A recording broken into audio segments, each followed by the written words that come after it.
Shalom, selamat malam kepada Bapak dan Ibu. Sebelumnya tidak terasa kita sudah memasuki di penghujung tahun di bulan Desember, yang mana sebentar lagi kita akan merayakan Natal tanggal 25 Desember. Tapi sebelumnya saya mengucapkan selamat Natal untuk Bapak dan Ibu. Semoga dengan Natal kali ini Tuhan menjawab semua doa dan pergumulan kita. Amin. Nah, dalam kesempatan hari ini saya mau membagikan kesaksian. Kesaksian ini terjadi di saat saya di kota Manado, tepatnya di Minahasa Utara. Di saat itu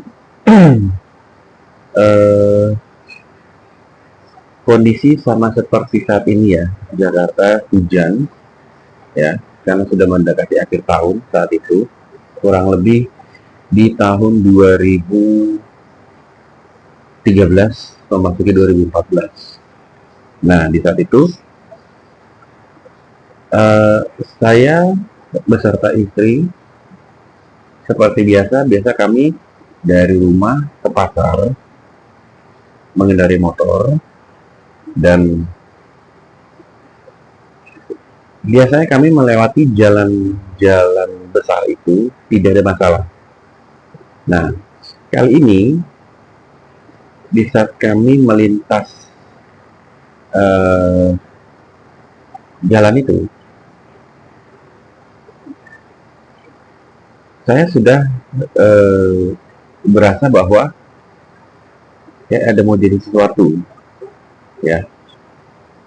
Nah, tapi karena kebutuhan kami harus ke pasar, jadi saya menepis perasaan-perasaan yang kurang baik lah. Sampai ketika akhirnya kami berangkat juga, kami melewati jalan yang biasa kami lalui, itu jalan besar ya. Kalau di Manado bilangnya jalan SBY. Nah, di tengah-tengah itu jalannya lurus seperti jalan tol tapi cukup sepi. Nah, di tengah-tengah itu memang saya kondisi nggak tua kebut ya. Jadi motor itu melaju terus kena lubang, tapi lubangnya nggak dalam, lubangnya pendek ya, pendek. Jadi pas dia lewat jeduk begitu, dan setelah itu normal, masih jalan terus. Jalan terus. Nah, tiba-tiba ada sekitar 1 menit dia berjalan terus setelah lubang tadi. Tiba-tiba motor itu saat itu terasa goyang. Terasa goyang. Makin goyang.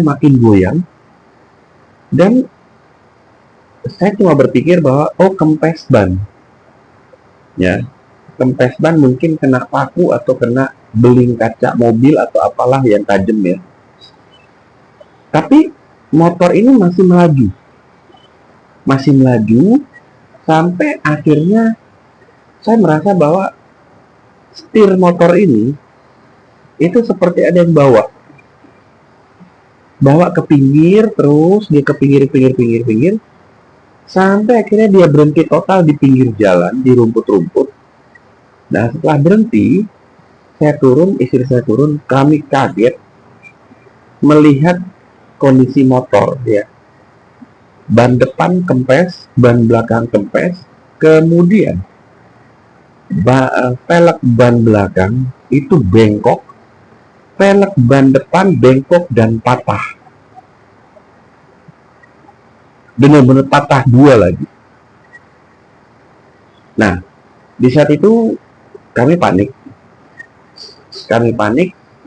karena berpikirnya ini kenapa ini motor. Sedangkan lubang yang tadi saya terjang itu lubangnya pendek, bukan lubang yang dalam atau parit atau polisi tidur yang cukup tinggi, enggak. Itu lubangnya pendek.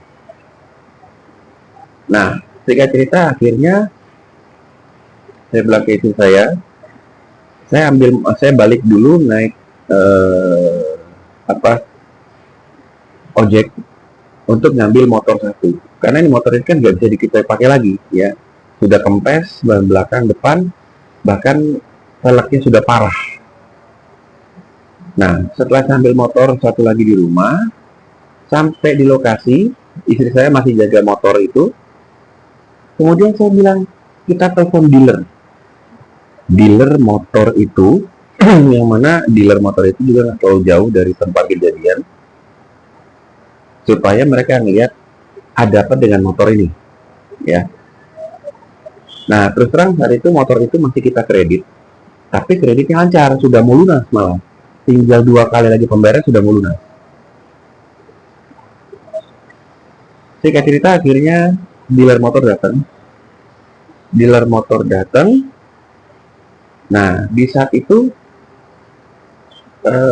mereka bawa mobil dealer dan orang dealer itu kaget. Ini motornya kenapa, Pak? Saya bilang nggak tahu.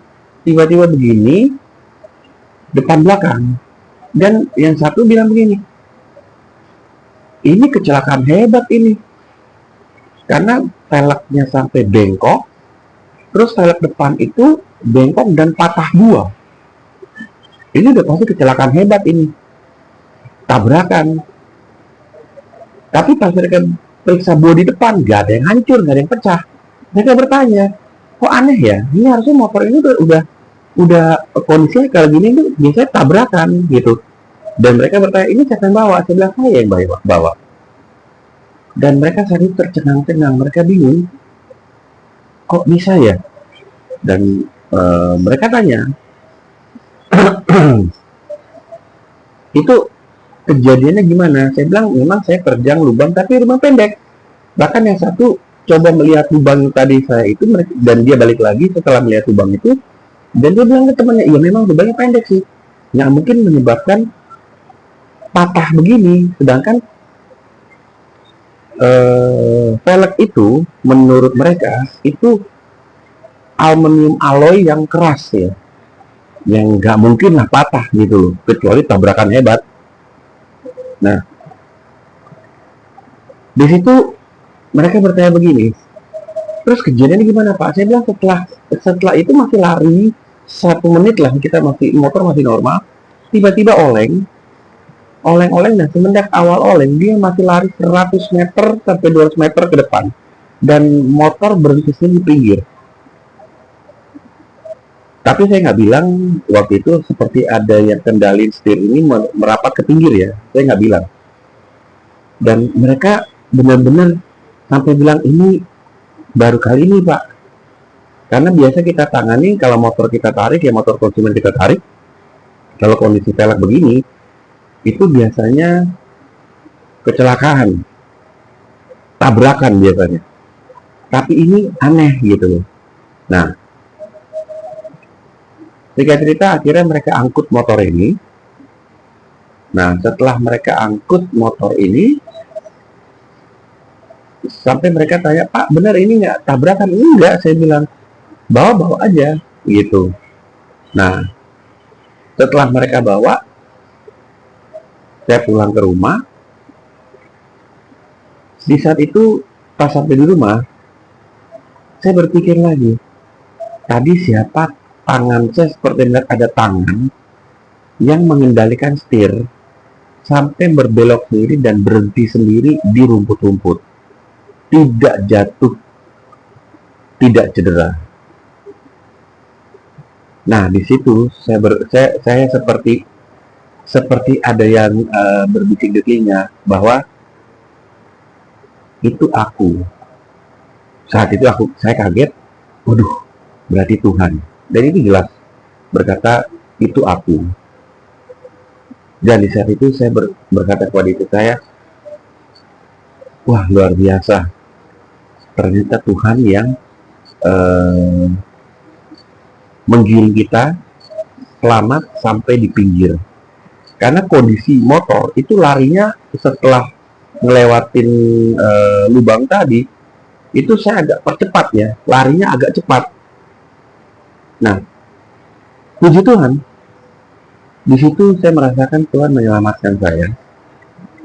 Bahkan dengan kondisi yang secara orang normal itu mengatakan tidak mungkin selamat gitu. Ini harusnya bertabrakan ini karena memang patah, velg itu tuh patah, depan itu patah dua, bengkok, belakang bengkok pula sampai bannya kempes, bannya pun bengkok. Nah, semenjak kejadian itu ya, saya lebih percaya bahwa tangan Tuhan dimanapun kita berada, apapun yang terjadi, Dia selalu sigap untuk menolong kita. Dia selalu siap untuk menolong kita. Dan semenjak saat itu juga, saya lebih percaya bahwa Tuhan itu ada, Tuhan itu nyata, bukan hanya sekedar di lukisan, tapi Tuhan itu nyata, benar-benar nyata. Dan saya puji Tuhan, berterima kasih. Dalam kejadian itu, saya dengan itu tidak celaka, tidak terjatuh, tidak terjadi sesuatu apapun. Dan itu buat saya suatu pertolongan Tuhan yang di luar dugaan. Nah, di sini saya mau menyampaikan bahwa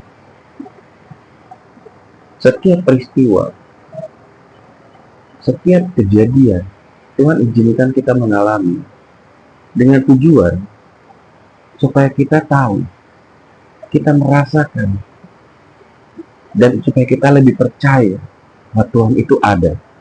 Tuhan itu tidak pernah tidur, Tuhan itu tidak pernah membiarkan. Asal satu, kita selalu ikut kehendaknya, kita tidak pernah marah kepada Tuhan, dan yang pasti kita punya iman. Dan di saat itulah tangan Tuhan siap menolong kita. Apapun kita, bagaimanapun kita, Tuhan tidak membiarkan kita celaka. Karena Tuhan Yesus juga berkata, rancanganku bukan rancanganmu. Dan Tuhan tidak pernah merencanakan kecelakaan. Bahkan Tuhan meluputkan nyawa kita. Bahkan Tuhan berjanji, Tuhan selalu menjaga keluar masuk kita dimanapun kita pergi dan berada. Terima kasih untuk Bapak dan Ibu yang sudah menonton YouTube saya hari ini,